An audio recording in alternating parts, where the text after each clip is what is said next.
इनका आविर्भाव 100 साल पहले लगभग पूर्वी बंगाल में, अभी बांग्लादेश में है वो, बारिशाल जिले के बानरीपाड़ा नामक ग्राम में हुआ था। माघी कृष्ण तृतीय तिथि 24 जनवरी 1898। इनके पिता का नाम श्री शरद चंद्र गुह ठाकुर था और माता का नाम श्रीयुता भुवन मोहिनी देवी था। इनके पिताजी एक धार्मिक, सत्यवादी, सरल, परोपकारी, दानशील, नम्र स्वभाव संपन्न भगवत भक्त थे। सारे गुण संपन्न थे। उन्हें किसी के ऊपर कभी भी क्रोध करते नहीं देखा गया। न्याय विभाग में नौकरी करते थे।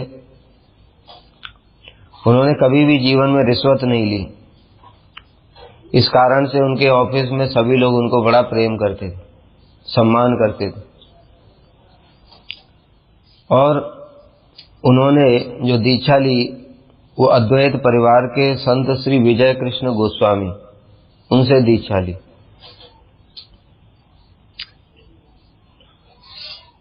भगवत गीता, भागवत, चैतन्य चरितामृत आदि भक्ति ग्रंथों का नियमित रूप से पाठ करते थे और प्रतिदिन नियम से कीर्तन, जप, पूजा, ध्यान, भक्ति के अंगों का पालन करते थे।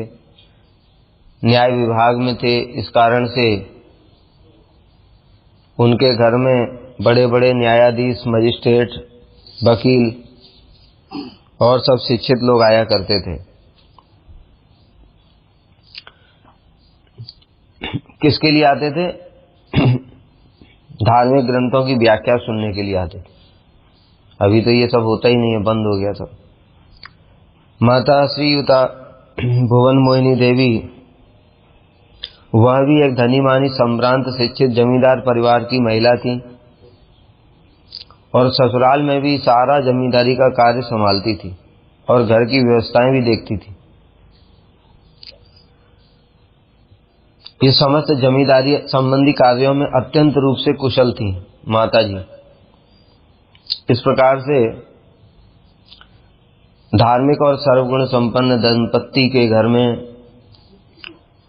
ये जो शिशु रूप में जब आविर्भूत हुए तो सभी लोग बड़े प्रसन्न हुए और इनका बड़ा ही सुंदर मुखमंडल था। जन्म के समय ही बड़ा सुंदर मुखमंडल था और इनकी जो कांति थी वो चंद्रमा की जैसी कांति थी, उज्जवल। इसलिए लोग उनको जोना नाम से पुकारने लगे। जोना मतलब ज्योत्सना, बंगला भाषा में जोना का मतलब ज्योत्सना, मतलब चंद्रमा की कांति। तो इसलिए उनको बचपन में सब लोग जोना बुलाते थे।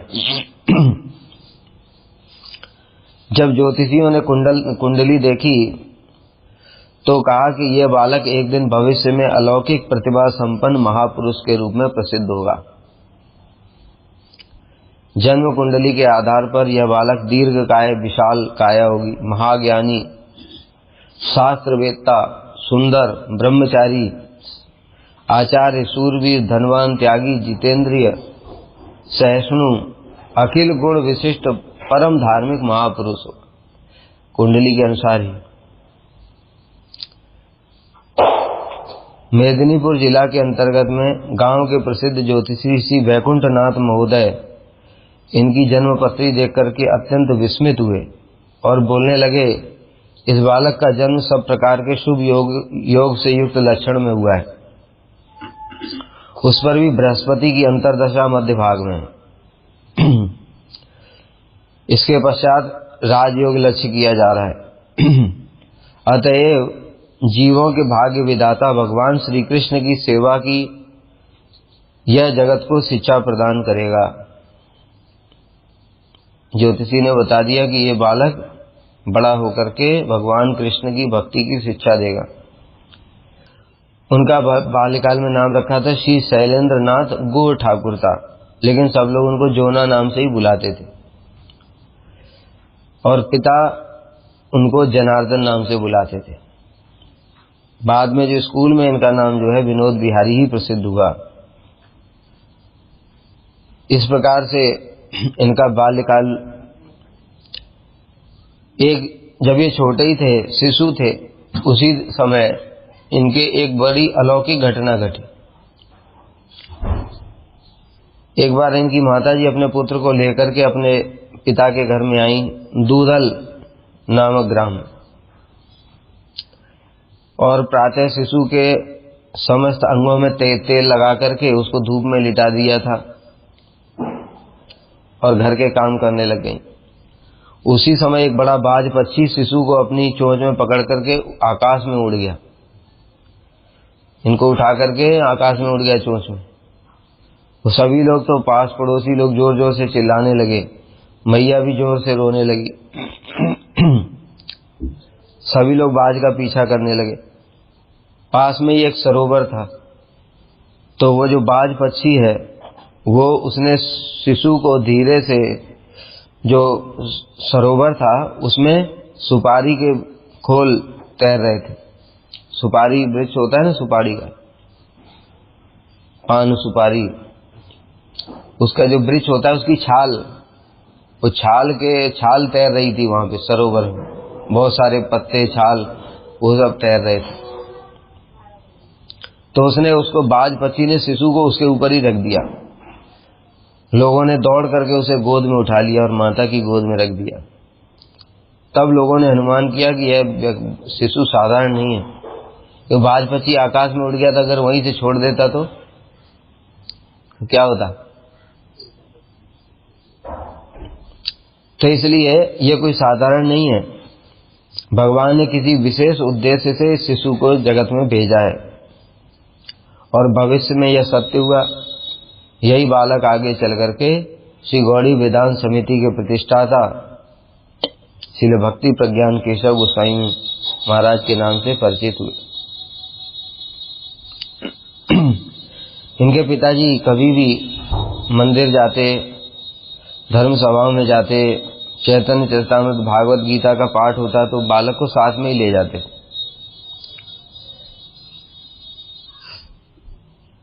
इसलिए बाल्यकाल से इनकी धर्म के प्रति रुचि हो गई। 8 साल की उम्र में ही पिता का परलोक गमन हो गया।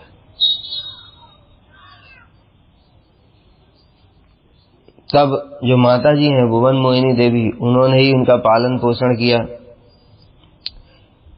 ये जहाँ पर पढ़ते थे वहाँ पर अपनी पढ़ाई करते थे, तो वहाँ पर कारीगरी भी सिखाई जाती थी। इसलिए परम गुरुदेव ने बेंच, स्टूल, टेबल ये सब बनाया था घर में। बहुत सालों तक उनका बनाया हुआ वो सब यूज चलता रहा। फिर पिता के परलोक गमन के पश्चात में वे अपने पैतृक गांव में ही आ गए और छात्र जीवन में ही समाज सेवा की इनके अंदर में बड़ी भावना थी। सदैव धर्म, न्याय, नीति इत्यादि का नेतृत्व प्रदान करते थे। गांव में ही दरिद्र और रोगियों की सेवा के लिए उस समय कोई संस्था नहीं थी, जैसे आजकल तो हॉस्पिटल है। उस समय गांवों में कुछ नहीं होता था, तो इन्होंने खुद बहुत सारे विद्यार्थियों और युवकों को लेकर के खुद एक संस्था बनाई, जो कि गांव के गरीब लोगों का इलाज करती, फ्री में अन्न, वस्त्र, रोगी इत्यादि की सहायता करते थे। दीन दुखियों की सेवा, उदारता और दया इस संस्था के युवकों का प्रधान वैशिष्ट्य था। ये इन्होंने बनाया था खुद। बताया ना, बाल्यकाल से ही उनका क्या है, पूरा कैसे नेतृत्व करना है हर चीज का, उनका जन्म से ही था वो। एक दिन बड़ी घटना हुई कि रात बीत गई, फिर भी बालक विनोद बिहारी स्कूल से नहीं लौटा। मैया बड़ी चिंतित हो गई। जैसे बच्चे खेलने कूदने में लग जाते हैं या घूमने चले जाते हैं, लेट हो जाते पता नहीं चलता, तो उनकी माँ भी ऐसे ही सोच रही थी। माँ चिंतित भी थी, जमींदार भी थी, बड़ा शासन करती थी वो भी, तो इसलिए डंडा लेकर के घर के द्वार पर ही खड़ी थी। आज अगर आएगा तो पिटाई करेंगे अच्छे। कहाँ इतनी रात तक, इतनी रात हो गई, पिताजी भी नहीं है तो माँ को ज्यादा चिंता होती है। और जब विनोद बिहारी घर में आए तो माँ ने उनका हाथ पकड़ दिया और पूछा, बता कहाँ था अभी तो। रात में स्वतंत्र होकर के इधर उधर उच्छृंखल बाल के साथ घूमते रहते हो, मैं ये नहीं चाहती। बता कहाँ था? जब ऐसे पूछा तो बालक ने कहा, हम लोगों ने, छात्रों ने मिलकर के एक धर्म रक्षणी संस्था की स्थापना की है जो असहाय गरीब अनाथ लोगों की सेवा करती है। तो मुझे जो जेब खर्चे के लिए पैसे देती हो वो हम उन सेवा में ही लगा देते। ऐसे लोगों की सेवा के लिए हम घर से अन्न वस्त्र ये सब मांग करके सहायता करते हैं। ऐसी एक असहाय निसंतान एक बुढ़िया थी, उसको आज हैजा हो गया था, तो उसकी सारी दवाई की व्यवस्था करके उसके खाने पीने की सारी व्यवस्था करने के बाद में तब मैं घर आ रहा हूँ। अभी वो बुढ़िया स्वस्थ है। इतना सुनते ही तो माँ के हाथ से बेत गिर गया, आंखों में आंसू आ गए और उन्होंने पुत्र को आलिंगन कर लिया, कुछ भी बोली नहीं, और उन्होंने प्रतिज्ञा की कि भविष्य में कभी इसको कुछ नहीं बोली। ऐसा बाल्यकाल से ही उनके अंदर में दीन दुखियों के प्रति इतनी दया थी। इसलिए तो बड़े होकर के फिर जगत के जीवों के प्रति दया करी, नहीं तो हम लोग यहाँ पर कैसे बैठे होते। उनकी दया का ही परिणाम है। भविष्य में इसी बालक ने माया के कारागार में बिलखते हुए जीवों को देखकर संसार से संन्यास ग्रहण कर उन्हें उस कारागार से सदा के लिए मुक्त करने की प्रतिज्ञा की।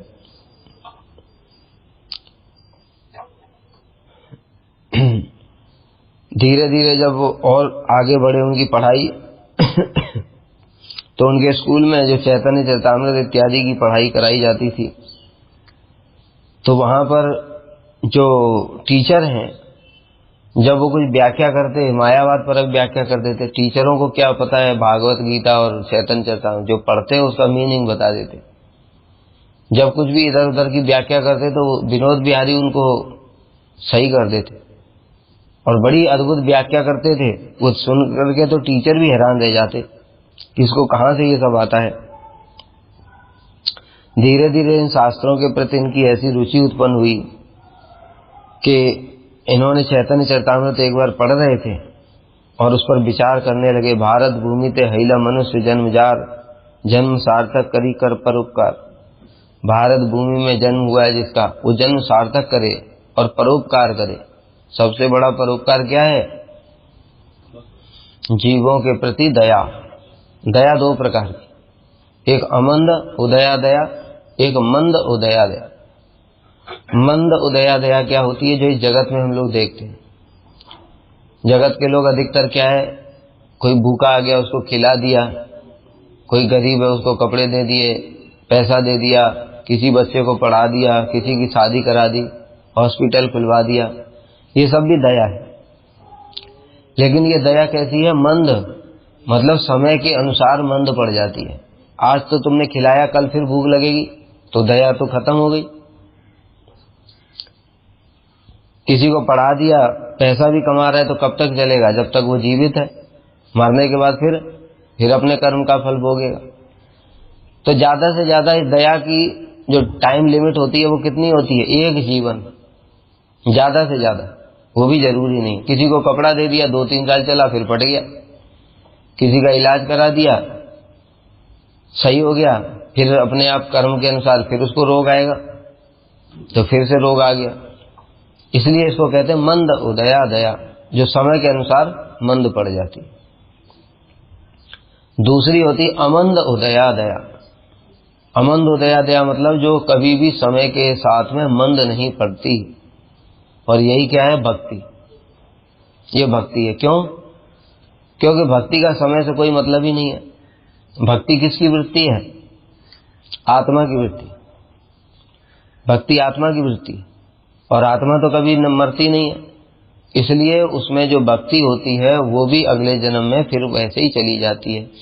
इसलिए इसको कहते हैं अमंद उदया दया, जो समय के साथ कभी भी मंद नहीं होती।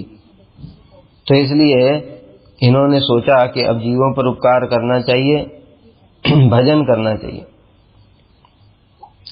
और अपनी जो बुआ हैं 2, उनका नाम था, एक सरोजवासिनी देवी और एक प्रियतमा देवी। ये दोनों बुआएं जो हैं ठाकुर सरस्वती प्रभुपाद की शिष्या थी, श्रील प्रभुपाद की प्रथम और द्वितीय शिष्या थी।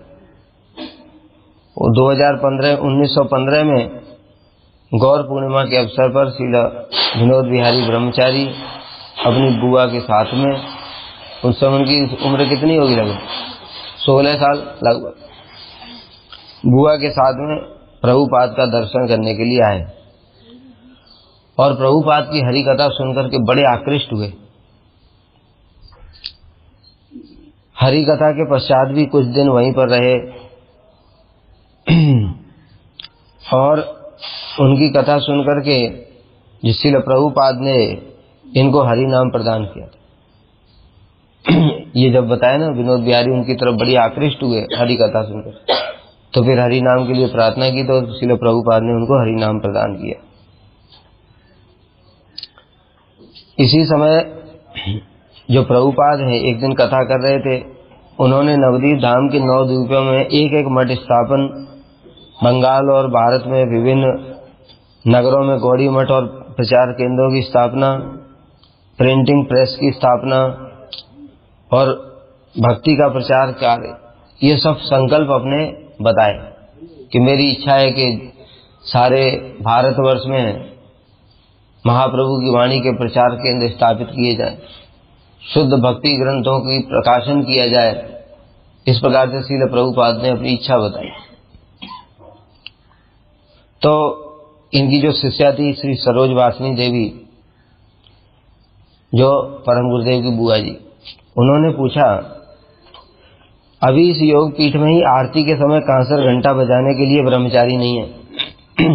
2-3 लोग होते थे, एक अर्चन कर रहा है तो कांसर घंटा कौन बजाएगा, एक गा रहा है, बस हो गया।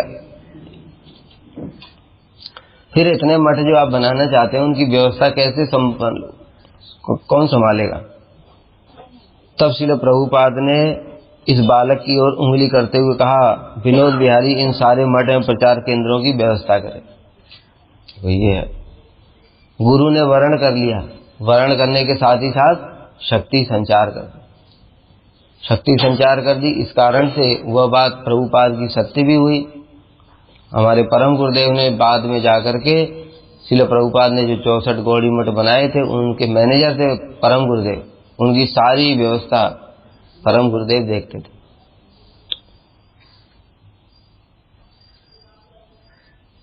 और प्रभुपाद के प्रकट होने के पश्चात में खुद उन्होंने फिर गौड़ी वेदांत समिति की स्थापना भी की थी। इस प्रकार से श्रील प्रभुपाद ने भी इनके ऊपर कृपा कर दी। फिर उसके बाद में इनको श्री गौर किशोरदास बाबा जी महाराज जी की भी कृपा प्राप्त हुई। हम लोग सभी जानते हैं गौर किशोरदास बाबा जी महाराज का वैराग्य कैसा था, हैं? श्री रघुनाथ दास गोस्वामी की तरह। श्रील प्रभुपाद कहते हैं उनके वैराग्य की तुलना केवल रघुनाथ दास गोस्वामी से ही की जा सकती। किस प्रकार से श्री रघुनाथ दास गोस्वामी भजन करते थे, 24 में 22.5 घंटा भजन, 1.5 घंटा सोना, और 1.5 घंटे में भी स्वप्न में भी राधा गोविंद की सेवा, और खाना पीना क्या, केवल मात्र थोड़ा सा मट्ठा, बस 1-2 मट्ठा खाते थे बस। उसी प्रकार से गौर किशोरदास बाबा जी महाराज, कभी कुछ मिला तो खा लिया, नहीं मिला तो पानी गंगा जी का पी लिया। कभी कुछ जीवा को ज्यादा कुछ खाने की इच्छा हुई तो उन्होंने उठा करके गंगा जी का जो है, जो बालू इत्यादि होती, वही मुंह में डाल ली। कभी राधा कुंड की मिट्टी खा ली। इस प्रकार से उनका अद्भुत वैराग्य था और सब समय हरे कृष्ण महामंत्र का जप करते थे। तो धीरे धीरे जो लोग हैं वहां के, वो उनको परेशान करने लगे, भजन करने नहीं देते थे। इसलिए कुलिया नगर में आ गए वे और एक धर्मशाला के शौचालय में भीतर से दरवाजा बंद कर लिया। लोगों को पता नहीं चला बाबा जी कहाँ चले गए। एक दिन जो है वो मेहतरानी साफ करने के लिए आई उसको शौचालय को, तो उसने देखा नीचे से हरे कृष्ण भीतर से आवाज आ रही है महामंत्र की, हरे कृष्ण कृष्ण कृष्ण हरे हरे, हरे राम राम राम। तो उसने ऊपर से झांक करके देखा तो बाबा जी भाव विभोर होकर के एकदम आविष्ट होकर के हरि नाम कर रहे हैं। इसको कहते हैं आत्मधर्म में प्रतिष्ठित होना। दे उनको पैखाने की दुर्गंध नहीं आ रही। क्यों? क्योंकि जो विषयी लोगों का दुसंग है वो वास्तव में दुर्गंधमय है, उससे हमारे पूरे संस्कार खराब होते। पैखाने की दुर्गंध क्या है? वो तो थोड़ी देर के बाद खत्म हो जाएगी, लेकिन जो संस्कार अगर एक बार बन गया विषयी लोगों के संग का दुर्गंध वाला संस्कार, तो वो खत्म नहीं होगा। ये देख करके वो तुरंत नगर पालिका अध्यक्ष को सूचना दी। उस स्त्री ने थोड़ी देर बाद में जिलाधिकारी और पुलिस अधीक्षक आ गए और आकर के उन्होंने बाहर से प्रार्थना करी कि बाबा जी महाराज आप पैखाने का दरवाजा खोल दो, हम आपके लिए गंगा जी के किनारे बढ़िया कुटी बना दें। बाबा जी महाराज ने उनकी बात ही नहीं सुनी और हरि नाम करते रहे। पुनः पुनः जब वो लोग कहने लगे तो बाबा जी महाराज ने कहा मैं बहुत बीमार हूं, मैं दरवाजा नहीं खोल सकता। और इस प्रकार से वो लोग चले गए।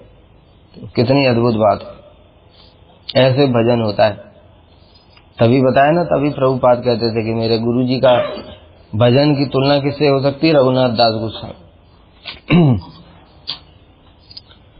तभी श्रील प्रभुपाद ने इन लोगों को ये जो बताया, श्री सरोजवासिनी देवी, प्रियतमा देवी, विनोद बिहारी ब्रह्मचारी और इनके साथ में थे श्री गौर गोविंद विद्याभूषण प्रभु, इन 4-5 लोगों को बाबा जी के दर्शन के लिए भेजा। तो ये सब लोग आए। बार बार इन लोगों ने भी प्रार्थना करी, महाराज बाबा जी महाराज दरवाजा खोल दो। उन्होंने दरवाजा नहीं खोला, बहाना बनाते रहे। तब गौर गोविंद प्रभु ने बड़े विनीत स्वर से कहा, बाबा जी महाराज हम लोग श्रील सरस्वती ठाकुर के शिष्य हैं, उनके आदेश से आपके दर्शन के लिए आए हैं। अगर आपका दर्शन नहीं हुआ तो हमको बड़ा दुख होगा। ये सुनते ही बाबा जी महाराज बड़े प्रसन्न हुए। श्रील प्रभुपाद का नाम सुनकर के ये लोग प्रभुपाद के शिष्य हैं। देखा, प्रभुपाद के साथ संबंध मात्र होने से बाबा जी महाराज ने द्वार खोल दिया। बड़े बड़े लोग आकर के चले गए, डीएम, किसी की बात नहीं सुनी। उस समय वे कपड़े की गांठ बांध करके हरिनाम की माला कर रहे थे। तभी विनोद बिहारी ब्रह्मचारी के सौम्य रूप, भजन की लालसा और युक्त वैराग्य का अंकुर और सर्वोपरि गुरु निष्ठा लक्ष्य कर। तो हम लोग सोचेंगे कि अभी तो दीक्षा भी नहीं हुई, तो फिर कैसे उन्होंने लक्ष्य कर लिया? अरे वो गौर किशोर दास बाबा जी हैं, साधारण है क्या? वो कौन है? वो श्रील प्रभुपाद के जो गुरु हैं। सोचो वो क्या होंगे, राधा जी के निज जन है वो। इसलिए भूत वर्तमान भविष्य सब कुछ जानने वाले। जैसे भी बताए ना कि प्रभुपाद ने पहले से ही पहली बार में देख करके ही परम गुरुदेव के लिए क्या बोल दिया? ये सारे मठों की व्यवस्था संभाले। क्यों? वो अंतर्यामी है। इस प्रकार से ही गौर किशोर दास बाबा जी महाराज ने भी सब कुछ देख लिया और देख करके उनको आशीर्वाद दिया। मैंने तुम्हारे जीवन की सारी विपत्तियों और विघ्न बाधाओं को ग्रहण किया। अब ये सब बातें क्यों बोली गौर किशोर दास बाबा जी महाराज? दूसरा आशीर्वाद दे देते, जाओ तुमको भक्ति हो जाए, हैं, तुम अच्छे से भजन करो। ये सब क्यों नहीं बोला? इसी से पता चलता है कि वो भविष्य जानते हैं कि इसके भविष्य में क्या क्या होने वाला है। इसको जो सेवा कार्य करने होंगे उसमें कितनी विपत्ति आएंगी, कितनी विघ्न बाधाएं आएंगी, क्या क्या होने वाला है। अंतर्यामी है। तो इसलिए उन्होंने क्या आशीर्वाद दिया? तुम्हारे जीवन की सारी विपत्तियों और विघ्न बाधाओं को मैं ले रहा हूं, तुम निर्भीक होकर के भजन करो और विश्व में सर्वत्र महाप्रभु की वाणी का प्रचार करो। यह सुनकर के तो विनोद बिहारी की आंखें छलछला गईं। उनको भी अभी पता नहीं है कि भविष्य में बहुत विपत्ति आने वाली, लेकिन गौर किशोर दास बाबा जी को तो पता है ना। इसलिए वे उनके चरणों में गिर पड़े और उनकी चरण धूलि अपने मस्तक पर लगाई। और फिर उसके बाद में थोड़ी देर बाद गौर किशोरदास बाबा जी महाराज जी का आशीर्वाद लेकर के वापस आ गए। इस बात को परम गुरुदेव बार बार सुनाया करते थे, उनके ऊपर कितनी विपत्तियां आई, और जब वो सारी विपत्तियों से निकल जाते थे तो गौर किशोरदास बाबा जी महाराज जी का स्मरण करते थे उनकी बात का, और कहते थे देखो मेरे जीवन में इतनी बाधाएं आई, और गौर किशोरदास बाबा जी महाराज ने वो सारी की सारी बाधाएं सब दूर कर दी, अपने ऊपर ले ली। और ये बोल करके परम गुरुदेव क्रंदन करने लगते, कैसी कैसी बाधाएं हैं। जो परम गुरुदेव के ऊपर प्राणों का संकट आया, जब श्रील प्रभुपाद जी के ऊपर आक्रमण हुआ था, उस समय हजारों लोग उनको मारने के लिए तैयार हो गए थे, सब ईंट पत्थर डंडे इत्यादि लेकर के, सोडा वाटर की बोतलें, और परम गुरुदेव वहां पर आ गए। श्रील प्रभुपाद के कपड़े पहन करके परम गुरुदेव आ गए, और तो प्राण भी जा सकते थे ना, तो वो समस्या भी दूर हो गई। आसाम में एक बार प्रचार करने के लिए गए, और प्रचार करने गए थे, वहां पर भी स्टेज पर ही लोगों ने सब फेंकना शुरू कर दिया। तो उस समय भी परम गुरुदेव गरजते हुए बोले कि देखो आप लोग जो भी विचार है उसको बोलो, ये सब लड़ाई झगड़ा करने से क्या लाभ है। उसके बाद उनके ऊपर झूठा आरोप लगाया गया, मर्डर का केस लगा दिया, जेल में भी जाना पड़ा, उनके साथ में और बहुत सारे लोगों को भी जेल जाना पड़ा। उससे भी बाहर निकल आए, गौड़ी वेदांत समिति की स्थापना की, वहां पर सब कुछ भी नहीं है पास में धन इत्यादि, तो भी देखो आज कितना सारा उनका जो प्रचार है सारे विश्व में है। तो कहने का मतलब क्या हुआ, यही सब बात को स्मरण किया करते थे परम गुरुदेव कि गौर किशोरदास बाबा जी महाराज ने जो बोला था कि मेरी सारी विपत्तियों को अपने ऊपर ले लेंगे, किस प्रकार से उन्होंने अपने ऊपर ले लिया सारी चीजें। फिर उसके बाद में 1919 में उन्होंने शिला प्रभुपाद का शरणाश्रय ग्रहण किया, और गौर पूर्णिमा के बाद में दीक्षा ग्रहण की। दीक्षा अनुष्ठान समाप्त होने पर विनोद बिहारी ने श्री गुरु चरणों में उपस्थित होकर के बड़ी विनम्रता से गुरु मंत्र देने के लिए प्रार्थना की। दीक्षा मंत्र तो दे दिया प्रभुपाद ने। दीक्षा मंत्र का मतलब क्या है, हमको तो टोटल 9 मंत्र मिले हैं, लेकिन जरूरी नहीं है कि 9 मंत्र से ही दीक्षा हो, गोपाल मंत्र से भी दीक्षा हो जाती। नारद जी को क्या मिला था, ब्रह्मा जी को क्या मिला, ब्रह्मा जी को तो गोपाल मंत्र ही मिला, वही अष्टाक्षर मंत्र केवल, ठीक है, तो वही परंपरा में नारद जी को मिला, और उसी प्रकार से ये परंपरा चल रही है। फिर उसके बाद में जब श्री चैतन्य महाप्रभु आए तो उसके बाद में फिर, क्योंकि गौर ही कृष्ण है, और जो केवल कृष्ण का ही भजन करते थे उनके लिए तो कृष्ण मंत्र चाहिए, लेकिन गौर का भजन करने के वालों के लिए गौर मंत्र चाहिए, तो इसलिए गौर मंत्र प्रारंभ हुआ।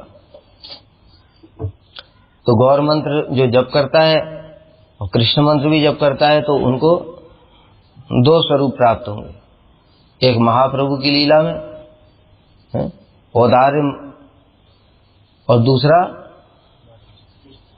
कृष्ण की लीला में माधुर्य। तो 2 प्रकोष्ठ होते हैं, एक औदार्यमय एक माधुर्यमय। औदार्यमय में श्री चैतन्य महाप्रभु और माधुर्यमय में श्री राधा कृष्ण। तो इस प्रकार से जो महाप्रभु के अनुगत्य में राधा कृष्ण का भजन करते हैं उनको 2 स्वरूपों में सेवा प्राप्त होती है। तो इसलिए फिर गौर मंत्र प्रारंभ हुआ। अब फिर गुरु मंत्र, क्योंकि पहले तो गुरु के साथ में संबंध होगा ना, गुरु के साथ ही संबंध नहीं हुआ तो जो कृष्ण मंत्र है वो क्या प्रदान करता है, कृष्ण के साथ में हमारा क्या संबंध है। मंत्र का मतलब क्या होता है, दिव्यम ज्ञानम यतोदध्यात्, दिव्य ज्ञान मतलब संबंध ज्ञान, तो इसलिए कृष्ण मंत्र में संबंध ज्ञान है, गौर मंत्र में महाप्रभु के साथ संबंध। अब गुरु के साथ संबंध का क्या होगा, फिर पहले तो गुरु के साथ संबंध होना चाहिए ना, इसलिए उन्होंने गुरु मंत्र की प्रार्थना करी। तब तक श्रील प्रभुपाद किसी को गुरु मंत्र नहीं देते थे। तब विनोद बिहारी ने जब गुरु मंत्र के लिए प्रार्थना करी तो प्रभुपाद जी सोचने लगे तब फिर विनोद बिहारी ने उनके चरणों में निवेदन किया, क्या गुरु मंत्र के लिए या गुरु सेवा की शिक्षा के लिए किसी दूसरे गुरु को ग्रहण करना पड़ेगा क्या? यह सुनकर के प्रभुपाद हंसने लगे और बड़े स्नेह से गुरु मंत्र प्रदान किया। तभी से श्रील प्रभुपाद ने दूसरों को भी गुरु मंत्र देना शुरू किया। इसलिए हमको परंपरा में मंत्र मिला ही, गुरु मंत्र। ठीक है, इसीलिए प्रभुपाद ने दिया था पहली बार परम गुरुदेव को। श्रील प्रभुपाद का नियम था, जब कोई शिष्य अथवा कोई व्यक्ति उनको प्रणाम करता तो वे हाथ जोड़ करके दासो अस्मि कहते थे। विनोद बिहारी गुरुदेव का ऐसा व्यवहार देख करके सब समय छिप करके ही उनको प्रणाम करते थे। क्यों? अगर हम गए गुरु जी के पास में, गुरु जी को प्रणाम किया, गुरु जी भी बोल रहे हैं दासो अस्मि, वो भी प्रणाम कर रहे हैं, तो हमको अच्छा लगेगा? फिर नहीं लगेगा। लेकिन श्रील प्रभुपाद का तो ऐसा अभ्यास था, इसलिए श्रील परम गुरुदेव वो छुप करके परम प्रभुपाद को प्रणाम करते थे। और सबके साथ में वे आदर सूचक आप बोलते थे प्रभुपाद। लेकिन विनोद बिहारी की अंतरंग सेवा से संतुष्ट होकर के उन्हें तू और तू आदि प्रिय शब्दों से संबोधन करते थे। एक बार ये बताया कि उस समय नए नए मठ बन रहे थे, नया मठ बनाया था तो कुछ भी सुविधा ही नहीं थी, ब्रह्मचारी भी कुछ ही थे और खाने पीने के लिए कोई व्यवस्था भी नहीं होती थी मठ में। हर दिन भिक्षा करके लाओ, ऐसे तो अब तो लोग जानते हैं, तो खुद ही सेवा के लिए कोई धन दे जाता है, कोई अन्न दे जाता है, कोई कुछ दे जाता है। उस समय तो किसी को पता ही नहीं था मठ। नया तो बनाया, पहले नया बनाया तो फिर कुछ भी नहीं था मठ में, भिक्षा करके ले करके आओ, उसी से ठाकुर की रसोई बनेगी, उसी से ही ब्रह्मचारियों का जीवन चलेगा। तो इसलिए मठ में कुछ भी नहीं होता था। मठ के मैनेजर थे ये। एक दिन मठ में ठाकुर जी के लिए भी केवल 200 ग्राम चावल, ठाकुर जी का भोग लगाने के लिए 200 ग्राम चावल, इससे ज्यादा तो अब हमारा रोज फेंका जाता है। 4 ब्रह्मचारी थे, 200 ग्राम चावल है, तो उन्होंने क्या किया, सहजन के पत्ते साग ठाकुर जी को भोग लगाया चावल के साथ में। सब्जी भी नहीं है, सहजन के पत्ते और साग, सहजन के पत्ते का साग। उसके बाद ये लोग प्रसाद पा रहे थे। उसी समय श्रील प्रभुपाद आ गए और प्रभुपाद ने आकर के देखा केवल साग खा रहे हैं, थोड़ा सा चावल है बस। 200 ग्राम में क्या मतलब, 50-50 ग्राम 4 भाग में डिवाइड कर दो तो 50 ग्राम चावल कितना हुआ, इतना था। और उसके बाद में बाकी साग ही था। तो इसलिए प्रभुपाद ने पूछा कि क्या भंडार में चावल नहीं है?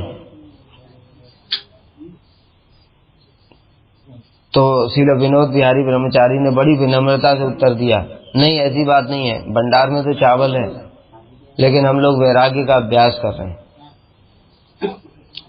लेकिन श्रील प्रभुपाद सब समझ गए। श्री विनोद बिहारी ब्रह्मचारी कभी ये नहीं कहते थे साग सब्जी में दाल में नमक कम है या ज्यादा है, प्रसाद का स्वाद अच्छा है बुरा है। इस प्रकार से उनका शुरू से ही महाप्रसाद के प्रति भगवत बुद्धि थी और प्रसाद पाते समय कभी व्यर्थ की बात नहीं करते थे, किसी की निंदा परिचर्चा ये सब नहीं करते थे। यह देख करके सभी मठवासी इनके प्रति बड़ा श्रद्धा रखते थे। एक बार बताया कि उस समय का जो जीवन था बड़ा कठिन था, साग सब्जी के द्वारा भी जीवन धारण करना पड़ता था, कभी कभी भूमि पर सोना पड़ता था, बेड वेड नहीं होते थे कोई। पत्ते में प्रसाद, पत्ता ले लिया उसी में प्रसाद पाते थे। पत्ते के अभाव में कभी कभी सीमेंट के फर्श पर ही उसको ही धो करके उसी में प्रसाद पा लिया। देखा ना श्रील प्रभुपाद का चैतन्य मठ में मायापुर में रखा है पत्थर, जिसके ऊपर श्रील प्रभुपाद ने चंद्रायण व्रत पारण करने के समय गोग्रास करके भोजन करते थे। देखा पत्थर? समाधि में नहीं, जहाँ पर हमारे परम गुरुदेव बैठते थे, कटहल का पेड़ है, उसके बगल में जो प्रभुपाद का भजन कुटी है, उस भजन कुटी में देखना प्रभुपाद की चरण पादुका है और एक बड़ा सा मार्बल का टुकड़ा रखा है, उस पे लिखा हुआ है कि प्रभुपाद का ये इस पर भोजन करते थे, गोग्रास का। तो सीमेंट वो मार्बल का है, वो तो उसी प्रकार से बाकी ब्रह्मचारी भी कभी कभी सीमेंट के फर्श पर ही गिरा करके भोजन करते थे, पत्ता भी नहीं होता था, इतना अभाव था। एक दिन दोपहर के समय दो अतिथि आ गए, दोनों रेलवे में अधिकारी थे। एक का नाम था अतुल चंद्र बंदोपाध्याय और दूसरे का नाम था अतुल कृष्ण दत्त। मठवासी लोग तो प्रसाद पा चुके थे, प्रसाद भी क्या है बताए ना, थोड़ा सा चावल साग जैसे तैसे खा लिया पानी पी करके। लेकिन जो अतिथि हैं वे बेचारे दोपहर गर्मी भूख प्यास वो कैसे सहन करेंगे, रेलवे के अधिकारी थे। तब विनोद बिहारी ब्रह्मचारी उसी कटहल के पेड़ के नीचे बैठे हुए थे, जो आज भी है। वे अतिथियों को देख करके, उनकी मुंह की अवस्था देख करके समझ गए कि ये लोग बड़े भूखे हैं। तो जब तक वे लौट करके आए तो उन्होंने फिर प्रसाद की व्यवस्था कर दी और उन्होंने महाप्रसाद का सेवन किया। मठवासियों की ऐसी सेवा प्रवृत्ति देख करके वे लोग बड़े प्रशंसा करने लगे। फिर श्री विनोद बिहारी ब्रह्मचारी उनको प्रभुपाद के पास में ले गए। प्रभुपाद की वीरवती कथा सुन करके वो लोग बड़े प्रभावित हुए और तब से पहली बार से तब मठ में चंदा आना शुरू हुआ। बड़ा रेलवे के अधिकारी थे तो उन्होंने मठ में प्रति महीने मठ सेवा के लिए 5 रुपए मासिक चंदा देने की इच्छा प्रकट करी और वे लोग प्रति मास 5 रुपए भेजने लगे। उस समय मतलब 1919-20 की बात, 5 रुपया मतलब बहुत ज्यादा। और इन लोगों की हरि कथा में धीरे धीरे इतनी रुचि हुई कि बीच बीच में मठ भी आते थे। और बाद में श्री अतुल चंद्र बंदोपाध्याय तो संपूर्ण रूप से घर पुत्र परिवार सब कुछ छोड़ करके प्रभुपाद के पास ही आ गए। अब देखना मठवासी लोग बड़े चिंतित हुए क्योंकि ये 5 रुपया भेजते थे, अब नौकरी छोड़ करके मठ में आ गए तो चलेगा कैसे खर्चा। यह सोच करके मठवासी चिंतित हो गए। लेकिन अतुल चंद्र ने उन लोगों को सांत्वना दी कि आप लोग चिंता न करें। और इनका ही हरि नाम दीक्षा के बाद में इनका नाम हुआ अतुल चंद्र बंदोपाध्याय भक्ति सारंग, तो भक्ति सारंग गोस्वामी। अभी आएगी ना उनकी तिथि।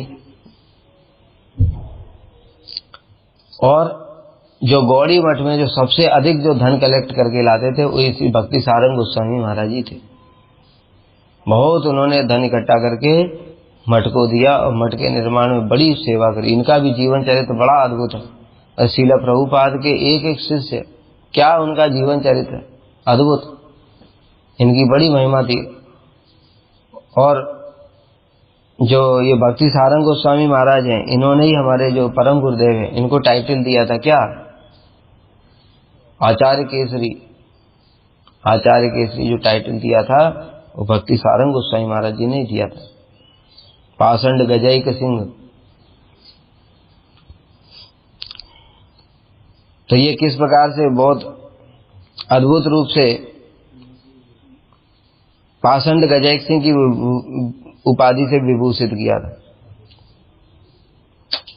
आचार्य केसरी नहीं, पाषंड गजैक सिंह। क्यों? क्योंकि उन्होंने मायावाद, स्मार्ट, सहजिया, सारे जितने भी पाषंड मत हैं, पाषंड मत रूपी हाथी का सिंह के समान वध किया। हमारे जो परम गुरुदेव का वैशिष्ट क्या था, मायावाद, स्मार्ट, सहजिया संप्रदाय सबका खंडन करते थे। ज्ञानी कोई भी आ जाए उनके सामने किसी को छोड़ते नहीं थे। अभी 2-3 दिन पहले ही गुरुजी की कथा आ रही थी, उसमें गुरुजी बोल रहे हैं, एक बार मथुरा वृंदावन ब्रज में ही वो 10 मिनट ब्रज में ही विग्रह प्रतिष्ठा महोत्सव हुआ। श्रील भक्ति दत्त माधव गोस्वामी महाराज जी ने उत्सव किया था। और उसी समय परम गुरुदेव भी ब्रजमंडल परिक्रमा के समय में वहीं पर उपस्थित थे। तो परम गुरुदेव को भी निमंत्रण दिया गया। और वहां पर जब बोल रहे थे परम गुरुदेव, तो वहां पर जो है वो विवेकानंद वाले भी बैठे हुए थे। तो परम गुरुदेव ने उनके खिलाफ बोलना शुरू कर दिया, पूरा गरजने लगे। तो वो जो लोग हैं उन्होंने सीधे भक्ति दत्त माधव गोसाई महाराज जी से शिकायत की कि अरे आप ये इस सभा में इस प्रकार से ये हमारा अपमान कर रहे हैं, आप कुछ बोलिए। तो उन्होंने कहा जो बोल रहे हैं चुपचाप सुनते रहो, इसी में भलाई है। अगर उनको छेड़ दिया तो फिर विस्फोट हो जाएगा, इसलिए उनके सामने कोई बोल नहीं सकता। और वो जो बोल रहे हैं अगर आपके सामर्थ्य है तो प्रमाण दे करके दिखाओ शास्त्र का। उनकी बात को काटने की शक्ति किसी में भी नहीं। और दूसरे जो थे अतुल कृष्ण दत्त, वो भी बाद में सरकारी नौकरी छोड़ करके मठ में आ गए थे और इन्होंने गौड़ी कंठार का संकलन किया। जो गौड़ी कंठार ग्रंथ जो हम लोग पढ़ते हैं ये इन्होंने ही संकलन किया। किसने? अतुल कृष्ण दत्त, जो दूसरे थे। पहले अतुल चंद्र बंदोपाध्याय, वो भक्ति सारंग गोस्वामी। कैसे हमारे परम गुरुदेव ने मायापुर की सेवा करी, हम लोग सभी जानते हैं कि किस प्रकार से मुसलमानों ने सारे हिंदू धर्म स्थानों को कब्जा कर लिया था। उसी में जो चंद्रशेखर भवन था, जगन्नाथ मिश्र जी के पास में ही चंद्रशेखर भवन था, उसको विशाल प्रांगण में मुसलमानों ने कब्जा कर लिया, कब्जा करके कब्रिस्तान बना दिया था। तो परम गुरुदेव ने क्या किया? परम गुरुदेव मैनेजर थे मठ के, उन्होंने रात ही रात में कब्रिस्तान की सारी कब्रों को निकाल करके अन्य स्थापित करा दिया और खाली स्थान में बड़े बड़े पेड़ पौधे लगा करके बगीचा बनवा दिया रात ही रात में। और पेड़ पौधे भी कैसे? छोटे छोटे नहीं, बड़े बड़े पेड़, जिससे कि लगे कि हाँ बहुत दिनों के बगीचा ही। और चारों तरफ से दीवार भी बनवा दी एक ही रात। दूसरे दिन जब लोगों को ये बात पता चली, मुसलमान लोग आ गए, तो मुसलमानों ने पुलिस में रिपोर्ट कर दी और कचहरी में मुकदमा कर दिया। पुलिस के बड़े बड़े लोग आए और जब उस स्थान का निरीक्षण किया तो देखा कब्रिस्तान का तो कोई चिन्ह ही नहीं है, और उन्होंने बस एक बगीचा देखा। इसलिए उन लोगों ने फिर लिख करके दे दिया कि यहाँ पर कोई कब्रिस्तान का नामो निशान नहीं है, ये तो बगीचा ही है। तो इस प्रकार से श्री विनोद बिहारी ब्रह्मचारी ने ये जो मायापुर धाम की जो सेवा करी, ये अद्भुत है, साधारण नहीं है। फिर हम लोग जानते ही हैं किस प्रकार से प्राण देकर भी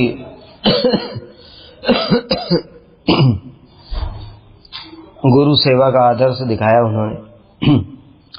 जब प्रभुपाद के निर्भीक सत्य से लोग आकर्षित होने लगे तो जाति गोसाई, सहजिया, स्मार्त ब्राह्मण, वे सब उनके विरोधी हो गए। और 1925 में गौर जन्मोत्सव के उपलक्ष्य में जब धाम परिक्रमा चल रही थी, उस समय पौड़मा तालाब में जब पहुंची परिक्रमा, तो लोगों ने ईंट पत्थर, गर्म पानी, सोडा वाटर की बोतलों से आक्रमण कर दिया। यात्री लोगों में हाहाकार मच गया, सब इधर उधर भागने लगे।